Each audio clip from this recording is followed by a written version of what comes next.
Salut à toutes et à tous les amis, on se retrouve pour la review de Raw du 31 octobre 2022.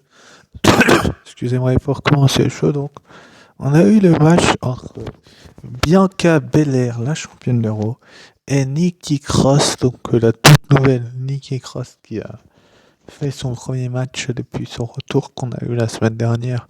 Je vous avais déjà dit ce que j'en pensais, et bien évidemment que Bianca Belair, à cause de l'intervention de Nikki Cross, va devoir défendre son titre du côté de Crown Jewel. Je vous ferai les pronostics juste après, vu que je vous ai déjà fait les spoilers de SmackDown. Et je vous ai dit que je ferai ma review dans l'espace commentaire. Et donc, le match a été plutôt pas mal vu par les officiels. Enfin, il a été pas mal du tout. Excusez-moi, je suis toujours un peu malade. Et il était pas mal du tout. Et les officiels ont tout donné pour tout simplement ce match et franchement ils ont géré et finalement c'est donc Bianca Belair qui a gagné ce match suite à une distraction, je crois que c'était de Dakota Kai et de Io Sky. Oui, c'est bien ça, c'est bien eux qui sont intervenus et qui ont tenté de distraire Bianca Belair et Nikki Cross. Ça a perturbé Nikki Cross qui a excusez-moi l'expression, repoussé Bailey. Elle l'a poussé tout simplement au sol et quand elle est remontée sur le ring, elle s'est pris un KOD et 1, 2, 3. Bravo à Bianca Belair qui reste du coup une championne forte. Et puis Dommage Control ensuite a voulu attaquer Bianca Belair. Mais Alexa Bliss et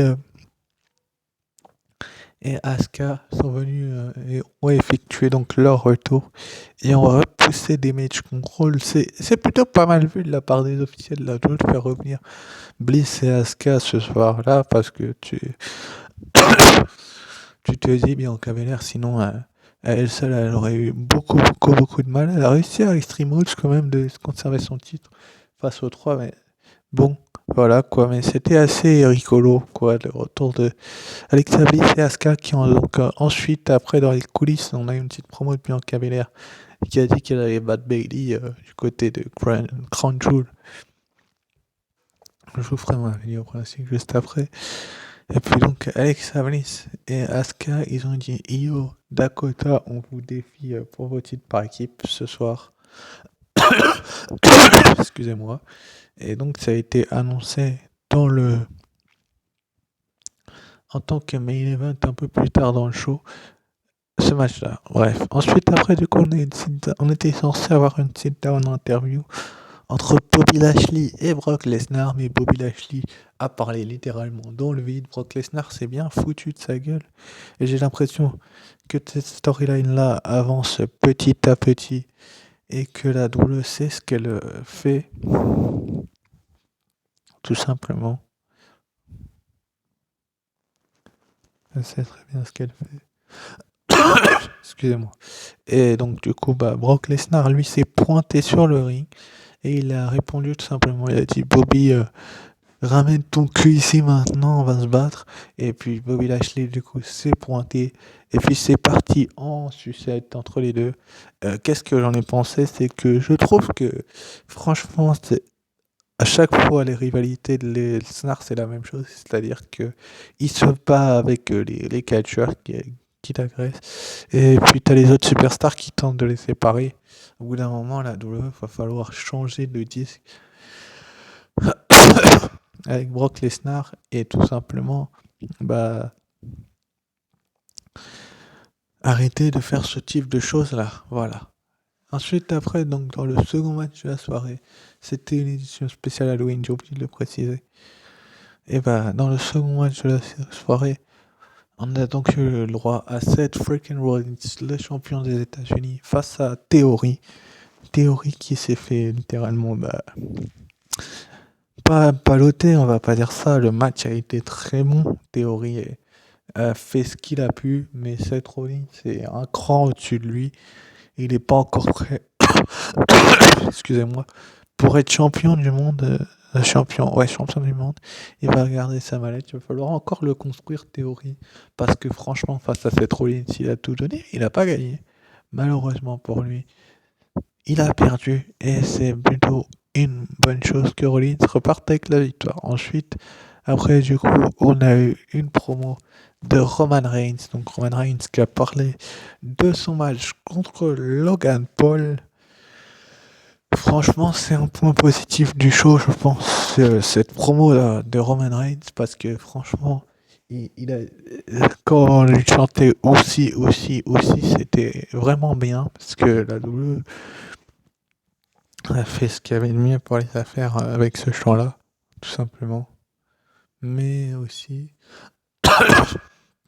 est-ce que c'était une bonne idée? Je sais pas, mais en tout cas, le Miz s'est pointé et il s'est pris un Superman Punch. Et puis Roman Reigns, comme vous pouvez le voir sur cette image, il a dit ça, c'est ma caméra, ça, c'est mon show.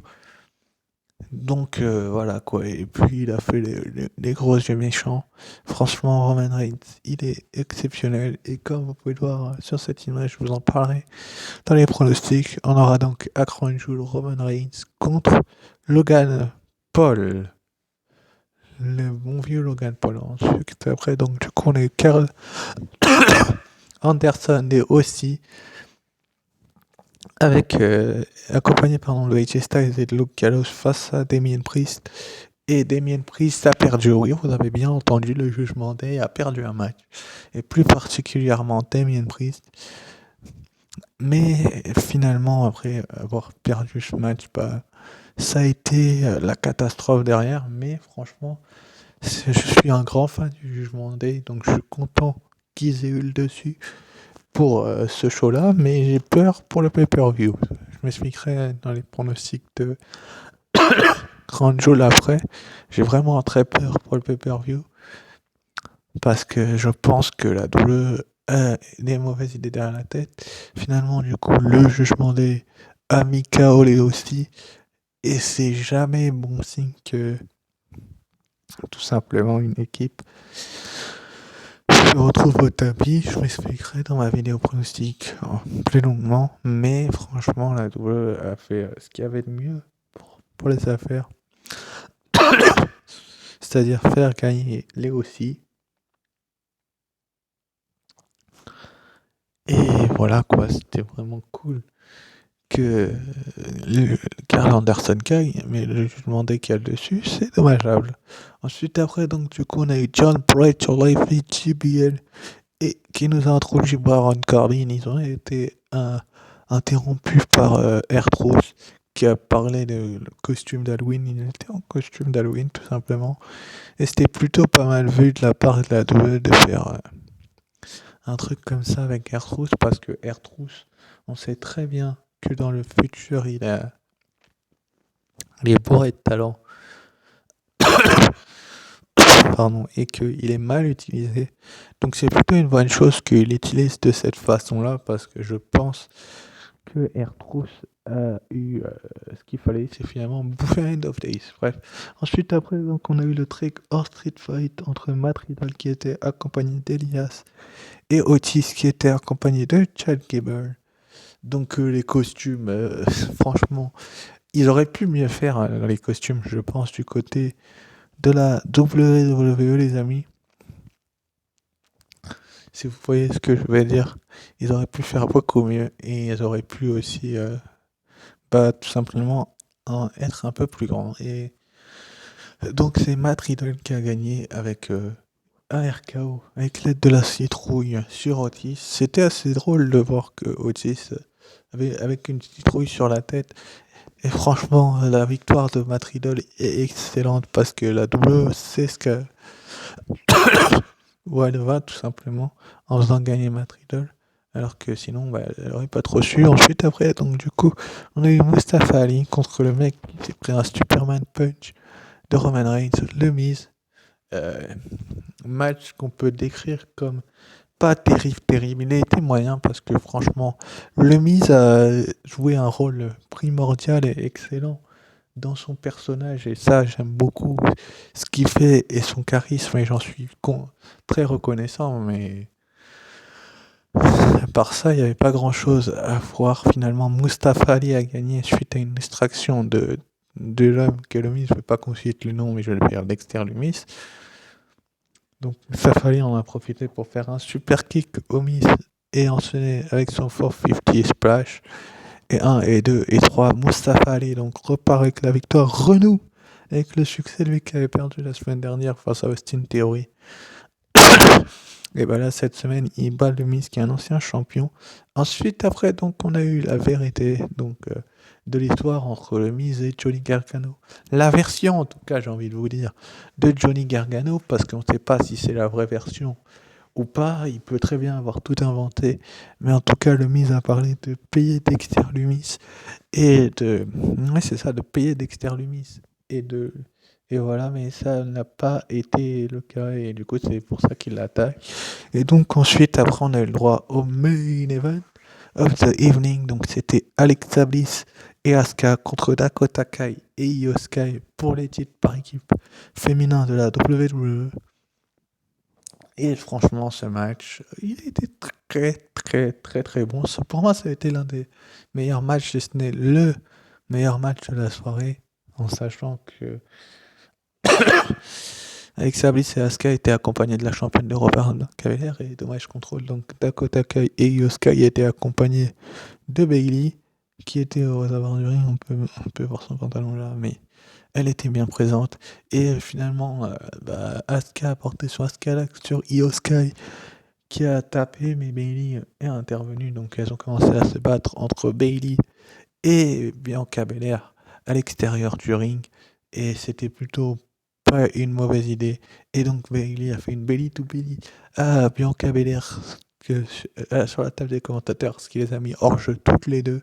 C'est là où est l'erreur de Bayley, bien évidemment, parce que Asuka a porté un super kick à Io Sky et s'est débarrassé avant de Dakota Kai et a passé le relais à Alexa Bliss, qui a enchaîné avec son Twisted Bliss C1 et 2 et 3. Et oui, mesdames et messieurs, et oui, on a des nouvelles championnes par équipe de la WWE en la personne de Alexa Bliss et de Asuka, qui ont été vraiment, mais vraiment, vraiment dans ce match-là exceptionnel. Mais j'ai envie de vous dire que Damage Control a eu le retour de bâton qu'il lui fallait, parce que tout simplement, quand tu attaques des gens,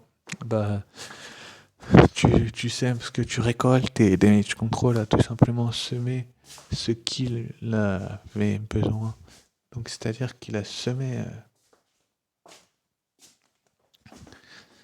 qu'elles ont juste semé la perte de leur titre, leur perte tout simplement pour moi. Mais c'est plutôt une bonne nouvelle, je trouve ça bien que Alexa Bliss et Asuka soient 3 fois championnes par équipe toutes les deux, et rejoignent Sasha Banks et Nikki Cross au palmarès avec 3 titres par équipe. Et c'est plutôt une bonne chose de la part de la WWE de faire une victoire à Alexa Bliss et à Asuka, parce que franchement, Damage Control, le règne commençait à être vraiment, vraiment très très long, les amis, et je pense que la WWE savait très très bien où elle allait, et ça promet pour Survivor Series War Games. On pourrait pourquoi pas avoir un winner take all, mais déjà je vais vous faire les pronostics de Crown Jewel. Et sur ce, je vous remercie d'avoir suivi cette vidéo, et je vous dis ciao, bye bye, à très vite.